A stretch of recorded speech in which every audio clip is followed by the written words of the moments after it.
This is the Sixers starting lineup in there. Getting murdered. Game 1. Getting boiled. Heavy guard.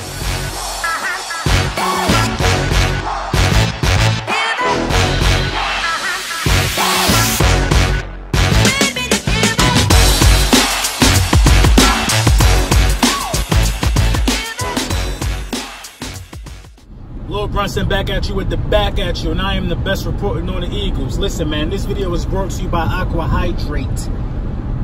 Drink the best water. You drink the best alcohols during the weekend. Make sure you replenish and refuel your system with Aqua Hydrate. I do about a gallon. Let's get it. So, really good critical information came out today. It's kind of what I speculated before this information came out. Nobody could really jump to conclusions about what was going on with this guy. It makes sense now. It makes sense. He was injured. I thought actually that the coaches lost faith in him because I saw the trend of him not being that effective during short yardage, during short downs. I saw that trend for a while. You know, he didn't convert a 3rd and 1 nor a 4th and 1, and he's the biggest back on the roster. Kind of a cause for concern if you ask me. Josh Adams, man, he had shoulder surgery. And for some reason, shoulder surgery is like a tongue twister for me. So bear with me. Josh Adams had shoulder surgery, and you know, it makes sense. It makes sense. Think about the game between the Chicago Bears. Think about that game, that playoff game between the Chicago Bears. Now, even though we were able to win the game, but we won the game with using 2 really small backs against probably one of the most potent defensive lines in the NFL. We went into that game with Smallwood and Darren Sproles. 2 scat backs. And we were trying to run them in between the tackles. I'm surprised one of them don't need shoulder surgery. Jesus, I'm surprised one of them don't need that. But at the end of the day, we were able to secure that win. I think had we had Josh Adams, that game could have went a little different with the Saints.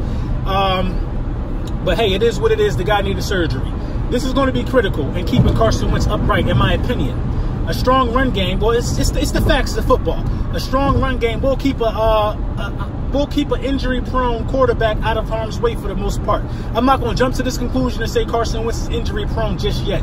I still believe Carson Wentz had a pretty good season with just coming off of a knee injury for the first year back and still having back problems that they didn't disclose until he went out.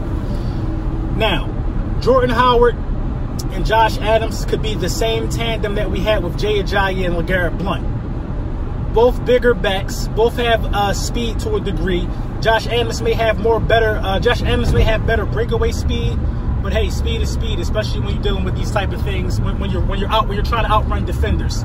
If you can get through that initial first line of defense, it's a foot race, and I think that Josh Adams might have the edge in him. But I think Jordan Howard has him in every other category. Now, Josh Adams could be a better pass catcher. Who knows? Jordan Howard vows that he's better in that area. But the main thing is these guys are big body backs. Our big body backs have to stay healthy. They chip block. They do so many things for a quarterback that's underrated. Our big body backs have to stay healthy. You didn't think Nate Sudfeld was going to be the second string quarterback on the roster. I just don't know what you was thinking then.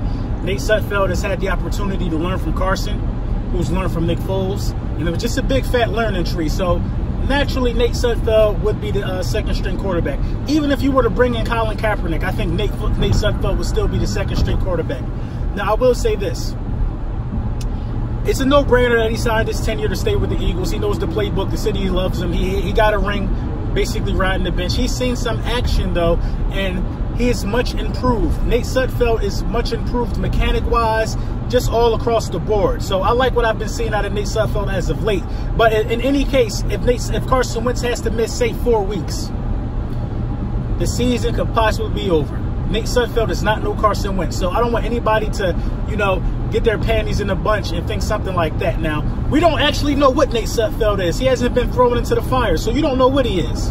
But it's hard to believe that you had 3 quarterbacks on a roster with Super Bowl winning potential. Very hard to believe. I'm happy, like I said, I'm happy with Nate Sudfeld's projection. I'm happy with Nate Sudfeld's, you know, just his projected uprise and where he's going. At the same time,